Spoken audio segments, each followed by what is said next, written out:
ETF index mutual funds నేర్చుకుని stock మార్కెట్లో రాణించాలనుకుంటున్నారా? వెంటనే ఈ నెంబర్కి కాల్ చేయండి. Hello friends, welcome back to Suman TV. ఈ రోజు మనతో ఉన్నారు స్టాక్ మార్కెట్ అనలిస్ట్ అయిన సుందర్ రామరెడ్డి గారు. నమస్కారం సార్. నమస్తే సార్, క్వాంట్ లాంటి మ్యూచువల్ ఫండ్స్ని చూసినప్పుడు అసలు ఈ గ్రోత్ ఎలా పాసిబుల్ అవుతుంది అని ముఖ్యంగా పాయింట్ చూసుకుంటే ఈ పోర్ట్ఫోలియో టర్న్ ఓవర్ రేషియో అనేది వినిపిస్తూ ఉంది ఎక్కువ. మోస్ట్ ఆఫ్ ది ఫైనాన్షియల్ అనలిస్టులు మాట్లాడుతున్న పాయింట్ ఇది. అసలు ఏంటి, దీని గురించి మన ఆడియన్స్కి ఏం చెప్తారు? సో ఫ్రీక్వెన్సీగా స్టాక్స్ని చేంజ్ చేయటాన్ని మనం పోర్ట్ఫోలియో టర్న్ ఓవర్ రేషియో అంటారండి. ఇదేంటంటే ఎంత ట్రేడింగ్ యాక్టివిటీ రన్ అవుతుంది ఈ ఫండ్లో అని తెలుసుకోవడం కోసం మనం వాడతాం అనమాట. యూజువల్గా ఏంటంటే ఇండస్ట్రీ స్టాండర్డ్ ఇప్పుడు సపోజ్ మనం మిడ్ క్యాప్ మ్యూచువల్ ఫండ్స్ తీసుకున్నాం అనుకోండి, అండ్ 0.3 ఆర్ 0.4 ఉంటుంది. దాని మీనింగ్ ఏంటంటే టోటల్ సైజులో అండ్ 40% వర్త్ స్టాక్స్ని మార్చారు 1 yearలో అని అర్థం అనమాట. అయితే క్వాంట్లో మనం చూసామనుకోండి, అది ఎనీవేర్ బిట్వీన్ 3 to 5 times ఉంటుంది. అంటే టోటల్ ఫండ్ సైజ్ కనుక ఒక 1000 కోట్లు ఉందనుకోండి, క్వాంట్లో 4000 కోట్ల తగ్గట్టు ట్రేడింగ్ యాక్టివిటీ జరిగి ఉంటుంది. అదే హెచ్డిఎఫ్సి మ్యూచువల్ ఫండ్ సైజ్ చూసామనుకోండి, మొత్తం అది 1000 కోట్లు అనుకోండి వాళ్ళ పోర్ట్ఫోలియో సైజు. వాళ్ళైతే హార్డ్లీ 2000 crores 3000 crores అంత వర్తే యాక్టివిటీ ఉంటుంది అనమాట.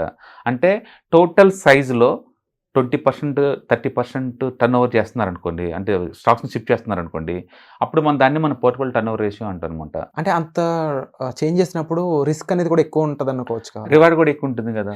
సో న్యాచురల్ ట్రేడింగ్ యాక్టివిటీ వల్ల ఏంటంటే సౌదీ మార్కెట్లో రివార్డ్ ఎక్కువ వస్తుంది. అండ్ రిస్క్ ఏముంటుందంటే ట్రేడింగ్ ట్రాన్సాక్షన్ ఫీజులు ఎక్కువ అవుతాయి, వాళ్ళు బ్రోకర్స్ ఫ్రీక్వెన్సీ పే చేయాలి కదా, అవును, అది ఎక్కువ ఉంటుంది. అదేంటంటే ఫండ్ మేనేజర్ యొక్క స్టైల్ అనమాట. అది గుడ్ బ్యాడ్ అనే బదులు ఒక ఫండ్ మేనేజర్ ఏ స్టైల్ చేస్తున్నారు అండ్ మనకి రిటర్న్స్ ఎంత వస్తున్నాయి అనమాట. యూజువల్గా అప్ ట్రెండ్ మార్కెట్లో మనకి రిటర్న్స్ ఎక్కువ వస్తాయి, డౌన్ ట్రెండ్ మార్కెట్లోనేమో ట్రాన్సాక్షన్ ఛార్జ్ ఎక్కువ అవుతాయి, వచ్చేదని తగ్గిద్ది అనమాట. అందుకని ఒకటి మార్కెట్ కండిషన్ డిసైడ్ చేస్తాయి, రెండోది వాళ్ళ ఎక్స్పెన్సివ్ రేషియో డిసైడ్ చేస్తాయి, అండ్ మూడోది ఏంటంటే అది పోర్ట్ఫోలియో స్టైల్ అనమాట. అది మనం దాన్ని ఏం చేయలేము. ఇప్పుడు మన కొత్తగా ఇండియాలో లేటెస్ట్గా వచ్చిన ఒక 7-8 మ్యూచువల్ ఫండ్స్ కంపెనీ చూసాం అనుకోండి, అవన్నీ turn over ratio more than 1 ఉంటుంది. అంటే ఆల్మోస్ట్ 100% స్టాక్స్ మారుస్తున్నారు 1 yearలోనే. ఓకే, అండ్ అదే పాత అనుకోండి ఎస్బీఐ యాక్సిస్ అనుకోండి, మొత్తం స్టాక్స్లో వాళ్ళు 0.2 0.3 ఇంతే మారుస్తుంటారు అనమాట. అందుకని మ్యూచువల్ ఫండ్స్ వాళ్ళు ఎంత ఫ్రీక్వెన్సీగా మారిస్తే అంత ఎక్కువ రిటర్న్స్ వస్తాయని గ్యారంటీ కాదు, కానీ వాళ్ళ స్టైల్ అనమాట. అది వాళ్ళ స్టైల్ ఏంటనేది అనమాట. మీరు యూజువల్గా క్వాంట్ని అబ్జర్వ్ చేశారు అనుకోండి, ఏ స్టాక్ more than 1 year ఉండదు. ఇంతకుముందు ఐటీసీ ఉండేది, అది టాప్ 3లో ఉండేది వాళ్ళ దగ్గర. ఇప్పుడు అది లేదు, కంప్లీట్ క్లోజ్ చేసుకున్నారు వాళ్ళు ఆల్మోస్ట్ 200 దగ్గర కొన్నారు, 400 దగ్గర రాగానే క్లోజ్ చేశారు. ఇప్పుడు ప్రస్తుతానికి రిలయన్స్, జియో నడుస్తుంది. అన్ని పోర్ట్ఫోలియోస్లో వాళ్ళది రిలయన్స్ అండ్ జియో 2 కలిపి ఉంటాయి. ఒక 1 or 2 months తర్వాత రెండింటిని కూడా జీరో చేయొచ్చు వాళ్ళు. ఇప్పటి వరకు వాళ్ళంటే హెచ్డిఎఫ్సి బ్యాంక్ లేదు, రీసెంట్గా హెచ్డిఎఫ్సి బ్యాంక్ బీమహెచ్ కొన్నారు, టీసీఎస్ కొన్నారు స్మాల్ క్యాప్ దాంట్లోకి. దాని మీనింగ్ ఏంటంటే వాళ్ళు ఎక్కడైతే గ్రోత్ పాసిబిలిటీ ఉంటుంది అనుకుంటారో ఆ ప్లేస్కి స్టాక్స్ని పిక్ చేస్తూ ఉంటారు, అండ్ ఒకసారి అది సైడ్వేకి వెళ్ళిపోతానని క్లోజ్ చేసుకుంటున్నారు అనమాట. అది క్లియర్గా మనకి పోర్ట్ఫోలియో టర్న్ ఓవర్ రేషియోలో కనపడతా ఉంటుంది, వీళ్ళు ఎంత ఫ్రీక్వెన్సీగా మారుస్తున్నారు అనేది. సో దాన్ని బట్టి చూసారనుకోండి, ఇండస్ట్రీ స్టాండర్డ్ కంటే 4-5 రెట్లు ఎక్కువ మారుస్తారు వీళ్ళు. ఈ గేమ్ అనేది కొంచెం బిగ్ కంపెనీస్తో ఆడినప్పుడు ఎలా ఉంటుంది, స్మాల్ కంపెనీస్తో ఆడినప్పుడు ఎలా ఉంటుంది పోర్ట్ఫోలియో మార్చిన? బేసికల్గా ఏంటంటే లార్జ్ క్యాప్ అయినా మిడ్ క్యాప్ అయినా 20 to 30% ఫ్రీడమ్ ఉంటుంది వాళ్ళకి. Suppose large cap mutual funds ఉన్నారనుకోండి, సెబీ డెఫినేషన్ ప్రకారం ఏంటంటే 80% పెడతారు అంతే, రెస్ట్ ఆఫ్ ది 20 వాళ్ళ ఇష్టం ఎక్కడైనా పెట్టుకోవచ్చు. అలాగే స్మాల్ క్యాప్ అన్నారనుకోండి 65 పెడతారు, మిగతా 35% ఎక్కడైనా పెట్టుకోవచ్చు. అందుకని వాళ్ళు అది లిక్విడిటీ ఎక్కువ ఉన్న కౌంటర్లో ఫ్రీక్వెన్సీ మారుస్తుంటారు. ఎండ్ ఆఫ్ ది టార్గెట్ ఏంటంటే ఎక్కువ రిటర్న్స్ అంతే. ఆ ఎక్కువ రిటర్న్స్ వచ్చినంతసేపు ఆ స్టైల్ని మనం సపోర్ట్ చేయొచ్చు, బట్ దాని అర్థం ఎక్కువ ఫ్రీక్వెన్సీగా మారిస్తే ఎక్కువ రిటర్న్స్ వచ్చిందని చెప్పలేము. ఎందుకంటే హెచ్డిఎఫ్సి మిడ్ క్యాప్ చూసారనుకోండి, అది పర్వాలేదు, రిటర్న్స్ బాగానే ఉంటుంది. ఇండస్ట్రీ యావరేజ్తో పోల్చుకుని చాలా తక్కువ స్టాక్స్ మారుస్తారు వాళ్ళు. అంటే వాళ్ళదేమో బై అండ్ హోల్డ్ వాళ్ళ స్ట్రాటజీ, అంటే క్వాంటల్ ఏమో ఫ్రీక్వెన్సీ చర్నింగ్ అనమాట. సో చర్నింగ్ ఎక్కువ చేయడం వల్ల ఏంటంటే ఎక్స్పెన్స్ రేషియో ఎక్కువ అవుతూ ఉంటుంది. ఎక్స్పెన్స్ రేషియో ఇండస్ట్రీ స్టాండర్డ్ కన్నా తక్కువ అనుకుంటే మనం తీసుకోవచ్చు. క్వాంట్లో మేజర్గా చూసుకుంటే ఇండస్ట్రీ స్టాండర్డ్తో పోల్చుకుంటే 4-5 times ఎక్కువ స్టాక్స్ మారుస్తూ ఉంటారు. మ్యూచువల్ ఫండ్స్ అన్ని కూడా ట్రస్ట్ కింద ఏర్పడతాయి కాబట్టి వాళ్ళకి ఇన్కమ్ ట్యాక్స్ కూడా ఉండదు అనమాట. అందుకని నువ్వు క్లోజ్ చేసుకుంటే తప్ప నువ్వు ట్యాక్స్ పే చేసే పని లేదు. కాబట్టి వాళ్ళు ఎంత ఫ్రీక్వెన్సీగా మారుస్తుంటే బుల్ మార్కెట్లో అంత ఎక్కువ రిటర్న్స్ వస్తూ ఉంటాయి అనమాట. ఓకే, అంటే ప్రస్తుతానికైతే రిటర్న్స్ ఎక్కువ వస్తున్నాయి కాబట్టి మనం సపోర్ట్ చేయొచ్చు. రేపు పొద్దున్న రిటర్న్స్ తగ్గినాయి అనుకోండి, డౌన్ సైడ్ మార్కెట్ వచ్చింది అనుకోండి, నువ్వు ఫ్రీక్వెన్సీ మార్చే కొద్దీ ఇంకా రేట్లు నీకు ఎక్కువ అవుతుంటుంది ఖర్చు, బట్ రిటర్న్స్ అంత రాకపోవచ్చు. ఓకే, అందుకని మార్కెట్ కండిషన్లు డిసైడ్ చేస్తాయి, ఫండమెంటల్ స్టైల్ డిసైడ్ చేస్తుంది. అందుకని మీకు కావాలంటే ఈవెన్ క్వాంట్లో కూడా మనం ట్రేడింగ్ యాక్టివిటీ చేసుకోవచ్చు క్వాంట్లో కూడా. ఎందుకంటే వాళ్ళది suppose most of the quant ఫండ్స్కి ఎగ్జిట్ లోడ్ 15 days కన్నా ఎక్కువ ఉండదు, except mid cap and small cap కొంచెం పాపులర్ కేటగిరీ తప్ప. ఈఎల్ఎస్ఎస్ 3 years లాక్ టైం ఉంటుంది, ఏం చేయలేము. అది బేసిక్ ప్రైమరీ అంతే, అది ఎక్కడున్నా సరే 3 years లాకింగ్ పీరియడ్ ఉంటుంది, వాటిని ఏం చేయలేము.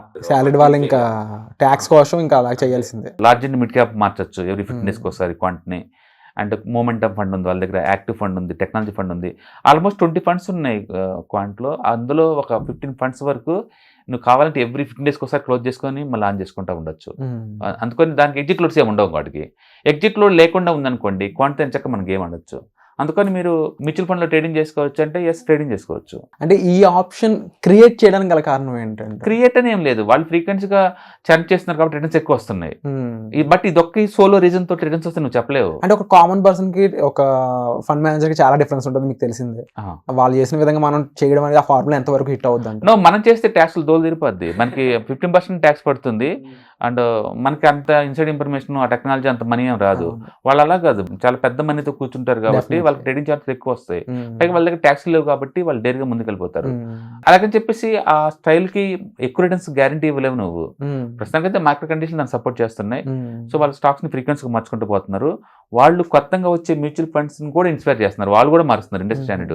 ఈవెన్ మోతిలాల్ ఓస్వాల్ కూడా 100% మారుస్తారు 1 year కి. 100%. అంటే ఒక్క కంపెనీ కూడా ఒక్క కంపెనీ కూడా ఉంచరు అనే బదులు మనం టోటల్ ఫండ్ సైజ్ ఎంత ఉందో అందులో వాళ్ళు కొనేది ఎంత అమ్మేది ఎంత అన్నదాన్ని పెట్టేసి ఈ పోర్ట్ఫోలియో టర్న్ ఓవర్ రేషియో వస్తుంది. ఇప్పుడు క్వాంట్ ఉంది అనుకోండి, 10,000 కోట్ల ఫండ్ ఉంది అనుకోండి, వాళ్ళు 40,000 కోట్ల వర్త్ కొని అమ్ముతున్నారు అనుకోండి, 40,000 వర్త్. నీ ఫండ్ మొత్తం ఉంది 10,000 కోట్లే కదా, దాని మీనింగ్ ఏంటంటే ఉన్న ఫండ్ ని ఫ్రీక్వెన్సీ మారుస్తున్నావు, అందుకని నీకు 40,000 కోట్ల టర్న్ ఓవర్ వచ్చింది. అదే నీకు హెచ్డిఎఫ్సి అనుకోండి 10,000 కోట్లు ఉంది అనుకోండి, నువ్వు 10,000 కోట్లు 20,000 కోట్ల 2,000 కోట్లు మార్చావు అనుకోండి, నువ్వు మార్చుతుంది 0.2 అనమాట. అంటే మిగతా మొత్తం ఏంటి, బై అండ్ హోల్డ్ అనమాట. అది వాళ్ళ స్ట్రాటజీ. అందుకని ఒక్కొక్కరు ఒక స్టైల్ ఉంటుంది. వీళ్ళైతే ఫ్రీక్వెన్సీగా స్టాక్స్ మార్చడం వీళ్ళ స్టైల్ అనమాట. వీళ్ళ మెయిన్ రీజన్ ఫర్ సక్సెస్ అని కూడా చెప్పొచ్చు. దానికి వన్ ఆఫ్ ది రీజన్ అని చెప్పచ్చు తప్ప మెయిన్ అని చెప్పలేము. ఎందుకంటే వారానికి ఒకసారి స్టాక్ కొని అమ్మితే డబ్బు వస్తుందని మనం అనుకోలేం కదా, end of the day move అయితేనే. అందుకని వీళ్ళు ఏంటంటే బ్యాక్గ్రౌండ్ లో ఆల్గోరిథం సాఫ్ట్వేర్స్ వాడేసేసి క్వాంట్ మెథడ్స్ ద్వారా పిక్ చేసుకొని వాళ్ళు ఎంటర్ అవుతున్నారని వాళ్ళు చెప్తున్నారు. మొత్తానికి అయితే సక్సెస్ అవుతుంది కాబట్టి మనం యాక్సెప్ట్ చేయాలి ఆ స్టైల్ అంతే. అందుకని మీకు ఎప్పుడైనా రిటర్న్స్ ఏదైనా కావాలి 1 week 10 days కి నాకు మంత్లీ 5% కావాలి అనుకున్నప్పుడు మ్యూచువల్ ఫండ్ లో ఇండెక్స్ ఫండ్ లో పెట్టినట్టే మ్యూచువల్ ఫండ్ లో కూడా పెట్టుకోవచ్చు. కాకపోతే మ్యూచువల్ ఫండ్ లో బయట పోకుండా 1 year వరకు ఎగ్జిట్ లోడ్ వేస్తారు. బట్ క్వాంట్ లో ఎగ్జిట్ లోడ్ కూడా 15 days గా ఉన్నాయి చాలా వరకు. దట్ ఈస్ సిగ్నిఫికెంట్ చేంజ్ అని చెప్పొచ్చు ఇప్పుడు కంపారబుల్. డెఫినెట్. ఎందుకంటే సపోజ్ మీరు పరాగ్ ఫారిక్ చూసుకున్నారు అనుకోండి, పరాగ్ ఫారిక్ లాస్ట్ 4 years తో పరాగ్ రిటర్న్స్ తో పోల్చుకుంటే ఫ్లెక్సీ క్యాప్ లో క్వాంట్ లో వచ్చిన ఫ్లెక్సీ క్యాప్ లో వచ్చిన రిటర్న్స్ చాలా ఎక్కువ దాంతో పోల్చుకుంటే. కానీ పరాగ్ ఫారిక్ లో 2 years లాక్ టైం ఉంటుంది ఎగ్జిట్ లోడ్, ఇక్కడ 15 days, ఇక్కడ ఓన్లీ 15 days. అందుకని అదొక స్టైల్ అనమాట. దానివల్ల ఎక్కువ మనీ వస్తుందంటే ప్రస్తుతానికి వస్తుంది కాబట్టి మనం యాక్సెప్ట్ చేయాలి. అండ్ రాలేదనుకోండి అది రాంగ్ అప్రోచ్ అనుకోవాలి. అందుకని end of the market decide చేస్తుంది అండ్ ఫండ్ మేనేజర్ డిసైడ్ చేస్తాడు, రిటర్న్స్ డిసైడ్ చేస్తాయి. ప్రస్తుతానికి అయితే రిటర్న్స్ వస్తున్నాయి కాబట్టి పబ్లిక్ లైక్ ఇట్ అనమాట. సో బేసికల్గా ఈ పోర్ట్ఫోలియో టర్న్ ఓవర్ రేషియో ద్వారా అంటే వీళ్ళు ఎంత ట్రేడింగ్ యాక్టివిటీ రన్ చేస్తున్నారనేది మనకి ఈజీగా అర్థం అవుతుంది. అండ్ రెండోది ఏంటంటే ఫ్రీక్వెన్సీగా వాళ్ళు స్టాక్స్ మార్చడం ద్వారా బెనిఫిట్ జరుగుతుంది అనుకున్నాం అనుకోండి ఉంచుకోవచ్చు. ఒకవేళ మార్కెట్ స్టాండర్డ్ ని బీట్ చేయలేకపోతున్నారు అనుకోండి, ఈ అప్రోచ్ రాంగ్ అని చెప్పేసి తక్కువ మూవ్ చేసే వాళ్ళ దగ్గర మనం వెళ్ళొచ్చు అనమాట. అందుకని మన ప్రతి చోట టర్న్ ఓవర్ రేషియో దొరుకుతుంది, పీటీఆర్ ని రేషియో ఇస్తారు. మనం దాన్ని ట్రాక్ చేయడం ద్వారా ఎవరెవరు ఎంత ఫ్రీక్వెన్సీగా స్టాక్స్ మారుతుందో మనకు అర్థమవుతూ ఉంటుంది. చాలా బ్యూటిఫుల్ గా ఉంది సార్ ఇన్ఫర్మేషన్ అయితే. Thank you so much.